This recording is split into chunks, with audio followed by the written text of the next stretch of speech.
Hello, आज हम discuss करेंगे ग्रैंडपास ट्री के questions answers. When Eric looked at the oak tree he imagined how his grandfather must. जब Eric ने oak पेड़ को देखा तो उसने कल्पना की कि किस तरह से जो दादाजी हैं उन्होंने इसको बोया होगा, प्लांट किया होगा। What was the picture of grandpa that came to his mind, यानी कि उसके मन में ग्रैंडपा की कौन सी तस्वीर आई होगी।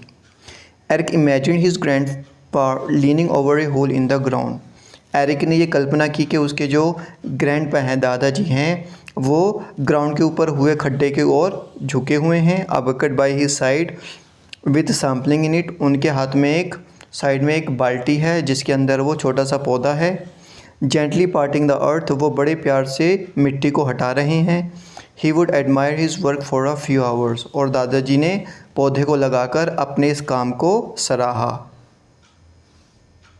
What was Eric looking for when he rolled over to the bottom of the tree.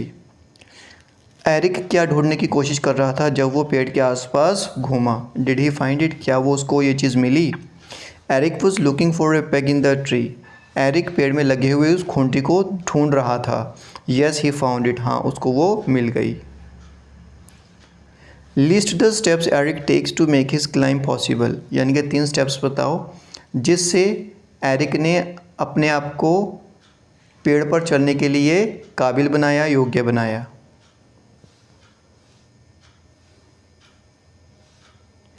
Eric hammered a few pegs at lower Heights.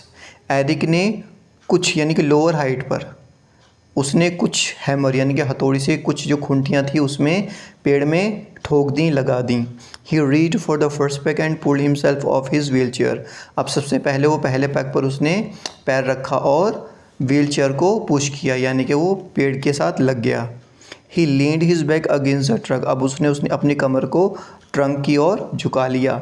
He lifted his left leg and then his right leg up. फिर उसने पहले अपनी उल्टी टांग और फिर उसने सीधी टांग ऊपर की। इस तरह से वो पेड़ पर चढ़ गया। Here are a few sentences from the story.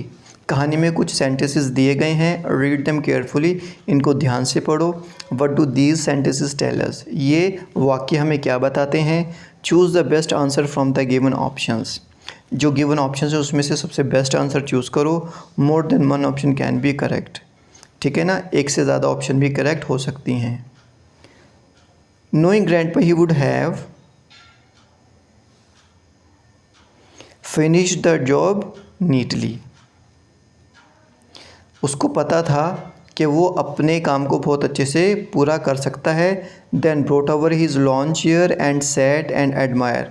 फिर वो दादाजी अपने चेयर को लॉन में लेकर आते और उस पर बैठ जाते और अपने काम की प्रशंसा करते। फॉर फ्यू आवर्स, कुछ घंटे तक। Smiling and watching the tree grow, मुस्कुराते हुए पेड़ को बड़ा होते हुए देखकर। इसका आंसर है Eric had lived with his grandfather for several years. Eric अपने दादाजी के साथ कुछ साल तक रहा। He knew his mannerism well, वो उसके तौर तरीक़ों को बहुत अच्छी तरीके से जानता था। Eric missed his grandfather, Eric अपने ग्रैंडफादर को बहुत याद करता था, यानी कि उसको बहुत ज़्यादा मिस करता था। इससे हमें पता चला। Next, His mother began to cry. She pointed at Eric's wheelchair and said, उसकी माँ रोने लगी और एरिक की व्हीलचेयर को देखकर उसने कहा, That tree is coming down. कल तो ये पेड़ नीचे आएगा, यानी कि इसको काट कर नीचे गिरा दिया जाएगा। And ran from the room, और कमरे से भागकर चली गई। Eric's dad just cleared his throat. Eric के पापा ने अपने गले को साफ़ किया and shrugged, और मोंढा हिलाया। इससे क्या पता चलता है, इससे ये पता चलता है Eric's mother was very angry at the tree. Eric की माँ को उस पेड़ पर बहुत ज़्यादा गुस्सा आ रहा था। Eric's dad did not want to help Eric, और एरिक के पिताजी एरिक की मदद नहीं करना चाहते थे। Grandpa would have loved what you did today. Grandpa को बहुत अच्छा लगता जो आज तुमने किया। मदर सेड, माँ ने कहा। शी सेड सो बिकॉज, उसने ऐसा इसलिए कहा क्यों, क्योंकि। Answer is Eric had saved a tree, क्योंकि एरिक ने एक पेड़ को बचाया था। Eric had shown how he could prove his point intelligently, Eric ने ये दिखाया है कि वो किस तरह से अपने पॉइंट को, अपने विचार को बहुत अच्छे से इंटेलिजेंटली समझदारी से रख सकता था। Eric had encourage his mother to climb the tree. Eric ने अपनी मम्मी को पेड़ पर चढ़ने के लिए उत्साहित किया। Eric decided to climb the tree because he did not want the man to cut it. अब एरिक ने निश्चय किया कि वो पेड़ पर चढ़ेगा। क्यों? क्योंकि वो चाहता था कि जो लोग हैं उस पेड़ को ना काटें। Do you agree with the method he used to get people to listen to him? क्या आप इस चीज़ से सहमत हैं कि जो तरीका उसने अपनाया वो सही था? ठीक है ना, अपनी बात सुनाने के लिए, मनवाने के लिए क्या उसका यह तरीका सही था? गिव रीजंस, कारण बताइए। Is there any other way he could have used to stop felling the tree? क्या कोई दूसरा तरीका भी था कि वो इस्तेमाल कर सकता था? Yes I agree with the method he use. हाँ, मैं सहमत हूँ जो तरीका एरिक ने अपनाया। Eric knew that request and pleading would not work. Eric जानता था कि उसकी रिक्वेस्ट करने से, उसकी मिन्नतें करने से काम नहीं बनेगा। By climbing tree he could convey his points logically.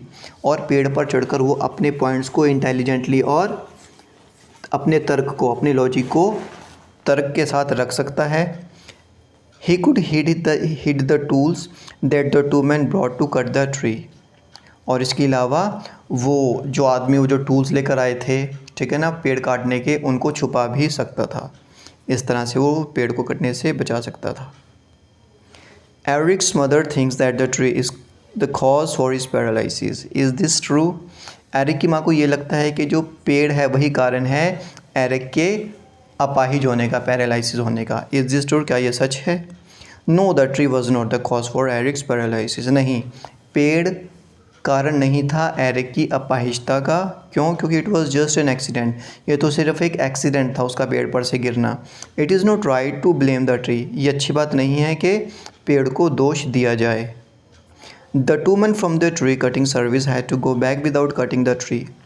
दो आदमियों को जो पेड़ काटने आए थे उनको पेड़ बिना काटे ही वापस लौटना पड़ा। Imagine you and your partner are the two man. मान लो आप और आपके पार्टनर दो आदमी हो, वही वाले। Have a conversation what you think of Eric. अब आपस में बातचीत करो और आपको एरिक के बारे में क्या महसूस करते हो वो बताओ। Man 1, oh see what the little boy has done. अरे देखो इस छोटे लड़के ने क्या किया। Man 2, unbelievable how we manage to climb the tree in this condition. अरे अविश्वसनीय, उस छोटे से लड़के ने इस कंडीशन में पेड़ में कैसे चढ़ा, है नहीं, यानी कि उसने वो कैसे चढ़ा इस हालत में। Man 1, the boy seems so determined. भाई लड़का तो बहुत ही दृढ़ निश्चय वाला लगता है मुझे। Maybe he has no say in that matter. हो सकता है उसकी बात ना मानी गई हो। And to prove his point, और अपने पॉइंट को साबित करने के लिए, so he resorted to this step, उसने ये कदम उठाया हो। Man 2, I agree with you. हाँ, मैं तुमसे सहमत हूँ। And I think we have to go back without cutting it. और मुझे लगता है हमें इसको काटे बिना ही वापस जाना पड़ेगा। Thank you so much. Have a nice time. Take care.